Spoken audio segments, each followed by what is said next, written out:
तो राधे राधे, कैसे हो? आई होप आप सब ठीक होंगे। तो आज मैं लेकर आई हूँ मूंगफली की गिरी की बर्फ़ी। ये बर्फ़ी बनाने में बहुत ही आसान है, सिर्फ दो ही चीज़ों से बन जाती है, मूंगफली की गिरी और चीनी। तो मैंने चढ़ा दिया है पैन में डाल दिया है मैंने मूंगफलियाँ जो मेरे पास बची हुई थी पहले से ही, क्योंकि मेरे पास थोड़ा कम ही मूंगफली थी। आप चाहो तो ज़्यादा की भी बना सकते हो।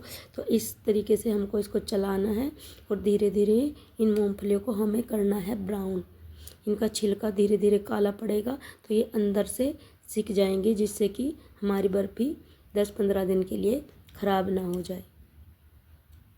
तो इसलिए हमें मूंगफली को अच्छे से जलाना है और अच्छे से ब्राउन करना है, क्योंकि आप इस बर्फ़ी को स्टोर करके भी रख सकते हो। और दोस्तों, ये बर्फ़ी मतलब मूंगफली की गिरी की बर्फ़ी हमें काजू कतली का स्वाद देगी। तो इसको हम ऐसे ही चलाते रहेंगे। 4 से 5 मिनट के लिए हमें इन मूंगफलियों को भूनना है, जिससे कि अंदर तक भी भून जाए। तो देखिए दोस्तों, कैसे मैं धीरे धीरे इनको चला रही हूँ, और जैसे ये चटकने लगे तो समझ जाना कि ये भून चुकी है हमारी मूंगफली। तो ऐसे चलाते रहो। तो इनको हम निकाल लेते हैं एक ट्रे में, और ठंडी होने के बाद इनको हमें इनका निकालना है छिलका। तो देखिए दोस्तों, ऐसे हाथ की सहायता से ही छिलका आसानी से निकल जाएगा। और अब इस छलनी की सहायता से हम छिलका अलग और मूंगफली अलग कर लेते हैं। तो देखिए दोस्तों, ये हमारी मूंगफली का छिलका धीरे धीरे अलग हो गया है पूरा। और अब इसको हम पूरे छिलके को निकाल लेते हैं छलनी की सहायता से। तो दोस्तों, इस रेसिपी को एक बार आप ट्राई ज़रूर करना और कमेंट में बताना कि ये रेसिपी आपको कैसी लगी। सच में दोस्तों, ये बिल्कुल इतनी अच्छी बर्फ़ी बनी थी कि मेरे बच्चों ने एक दिन में ही ख़त्म कर दी। कहने लगे कि मम्मी बहुत अच्छी बर्फ़ी बनी है और दोबारा फिर बनाना। तो मैंने सारी मूंगफली निकाल ली है और साफ़ कर लिया है इनको, छिलका अलग और मूंगफली अलग। तो अब इनको हम मिक्सी के जार में डाल देते हैं और इनका एक महीन वो बनाते हैं पाउडर। तो इसको हमें बिल्कुल बारीक पीसना है, दरदरा बिल्कुल नहीं रखना है। तो देखिए दोस्तों, हमारा ये मूंगफली का पाउडर बन चुका है। तो अब इसको हम एक कटोरी में निकाल लेते हैं। और दोस्तों, ये मूंगफली मेरे पास थोड़ी थी तो इसलिए मैंने कम का ही बना दिया। फिर बच्चों को अच्छी लगी तो दोबारा फिर बना दूंगी। लेकिन सच में बच्चों को बहुत अच्छी लगी थी और खाने में बहुत ही स्वादिष्ट लगी थी। और मैं दोबारा बनाऊंगी तो दोबारा भी आपके साथ ये रेसिपी ज़रूर ट्राई करूँगी। तो देखिए, हमारा पाउडर बनके हो चुका है तैयार। और अब ये था मेरे पास मावा, जो मैंने 2-3 दिन पहले बचे हुए दूध का निकाला था। तो ये आधी कटोरी खोए की है मेरे पास, और 1 कटोरा है ये पिसा हुआ शुगर, यानी कि चीनी का बूरा। आप चाहे तो चीनी भी डाल सकते हो, लेकिन क्या है, ये चीनी ये बूरे से हमारी जो ये पैत रहती है, तो ये चीनी की तो ये जल्दी बन जाती है। ये चाशनी जल्दी बन जाएगी। तो मैंने पैन में डाल दिया है ये बोरा, और डाल देती हूँ आधी कटोरी पानी की। और इसको हमें 2 से 3 मिनट के लिए चलाना, और 2 से 3 मिनट में ही हमारी ये चाशनी बनकर रेडी हो जाएगी। तो देखिए दोस्तों, ये क्योंकि चीनी को घुलने में समय लगता है और बोरा एकदम घुल जाता है और ये जल्दी बन भी जाता है। तो हमको रखनी है चाशनी 1 तार की। तो देखिए दोस्तों, 1 तार हमारी चाशनी में बनने लगा है।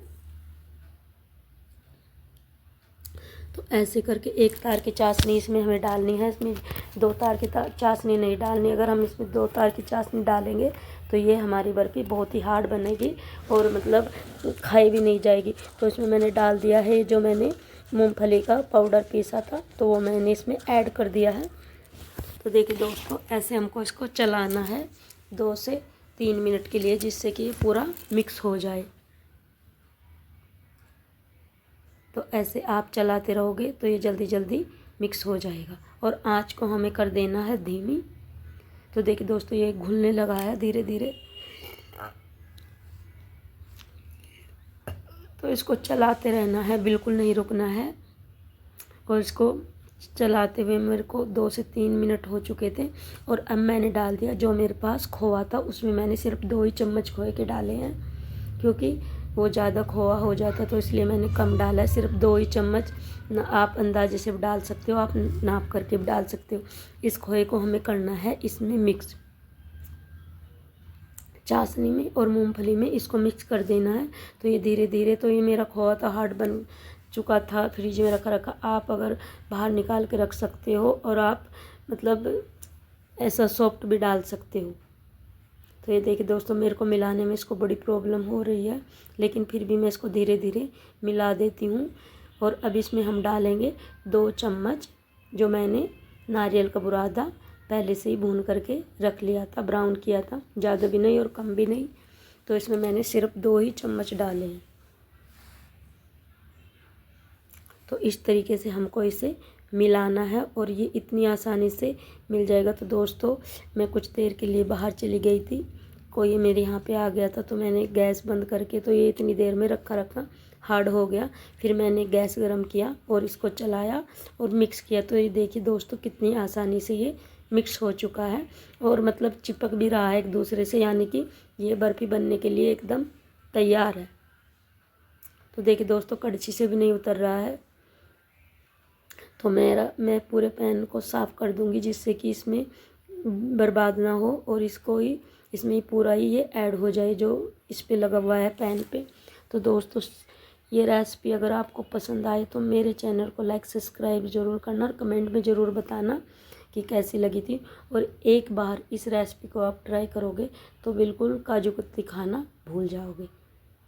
तो इस तरीके से मैंने चाकू की सहायता से, चम्मच से भी मैंने सारे पेस्ट को उतार लिया है और इसको हम अब तैयारी करते हैं जमाने की। तो ये मेरे पास था चॉप करने वाला, तो इस पे मैं घी डाल देती हूँ। मैंने थाली में इसको नहीं जमाया क्योंकि मैंने इसको थोड़ा हल्का सा मतलब घी में मिलाना भी है, जिससे कि ये आटे की तरह गूँथ जाए। तो इसको इस तरीके से चाकू की सहायता से हम पूरी कढ़ाई को साफ़ कर लेते हैं और चाकू की सहायता से उतार देते हैं। और जैसे ही दोस्तों मैं इसको मिक्स करने लगी, ये बहुत ज़्यादा ही गर्म था, तो मेरे हाथ जल रहे थे और मुझसे ये मतलब मिक्स नहीं हो रहा था, आटे की तरह गूँथ नहीं रहा था। तो इसीलिए मैंने इसे गूँथने की बजाय फैलाने का सोचा। तो मैं 1 चम्मच की सहायता से इसको फैलाऊंगी, क्योंकि ऐसे करते हुए मेरे हाथ जल रहे थे, क्योंकि ये गर्म ज़्यादा था और ठंडा इसको होने के लिए छोड़ नहीं सकते थे क्योंकि यह हार्ड हो जाता। तो इसीलिए मैं इसको चम्मच की सहायता से फैलाऊंगी इस पर। तो देखिए दोस्तों, ये कितनी आसानी से फैल जाता है और इसको हम जिस चाहे उस गोल या लंबा आकार दे सकते हैं, वो आपके ऊपर है। तो मैं इसको लंबा आकार दूंगी।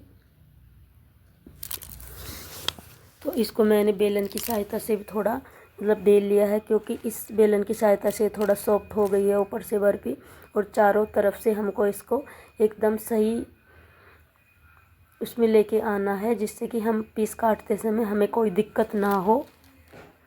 तो देखिए दोस्तों, बेलन पे भी नहीं चिपक रहा है ये, और कितनी अच्छे से बनकर तैयार हो चुका है। और इसको हमें 10 से 15 मिनट के लिए ठंडा होने के लिए रखना है फ्रीज में। आप फ्रीज में भी रख सकते हो, आप बाहर भी रख सकते हो, वो आपके ऊपर है। तो इसको मैंने तैयार कर लिया है और इसको मैं रखने चली जाती हूँ 10 से 15 मिनट के लिए फ्रिज में। तो देखिए दोस्तों, मैंने इसको निकाल लिया फ्रिज से। तो देखिए कितना हार्ड हो चुका है 10 से 15 मिनट में। देखिए काटने से कितनी आसानी से हमारी बर्फ़ी कट जाएगी। तो पहले मैं इसके कोने काट देती हूँ, जिससे कि हमारे जो बर्फ़ी का आकार रहेगा वो काजू कतली की तरह रहे और देखने में भी ऐसा ही लगे। तो ये देखिए दोस्तों, मैं चाकू की सहायता से इसके कोने से कट करती हूँ, जिससे कि हमारे तिकोने आकार की बर्फ़ी तैयार हो चुके। तो ये कितनी आसानी से कट भी जाती है, सॉफ्ट है तो इसलिए कट जाती है। अगर हम 2 तार की चाशनी इसमें डालते तो ये हार्ड हो जाती है, कटती भी नहीं और खाई भी नहीं जाती। तो दोस्तों, एक बार इस रेसिपी को ट्राई ज़रूर करना और कमेंट में ज़रूर बताना कि आपको हमारी रेसिपी कैसी लगी। और सच में ये बहुत ही खाने में स्वादिष्ट थी, एक बार ज़रूर ट्राई करना। तो इसको मैं अब इस साइड से काट लेती हूँ। तो इसके हम पूरे पीस निकाल करके आपको एक बार ज़रूर दिखाएंगे, चेक कराएंगे कि ये देखना कि हार्ड भी नहीं बनी है। और ये तो ये देखिए कितनी आसानी से ये इससे उतर भी गई। तो देखिए दोस्तों ये कितनी आसानी से उतर गई। अब हम दूसरा पीस उतारते हैं तो ये देखिए ये भी कितनी आसानी से उतर गया। और देखना कितना सॉफ्ट भी है, कितना सॉफ्ट है, खाने में भी इतनी सॉफ्ट है। इसको कोई भी खा सकते हैं, बच्चे बड़े बूढ़े, तो कोई भी इस बर्फ़ी को खा सकता है। तो अब हम इसको सर्व करते हैं खाने के लिए।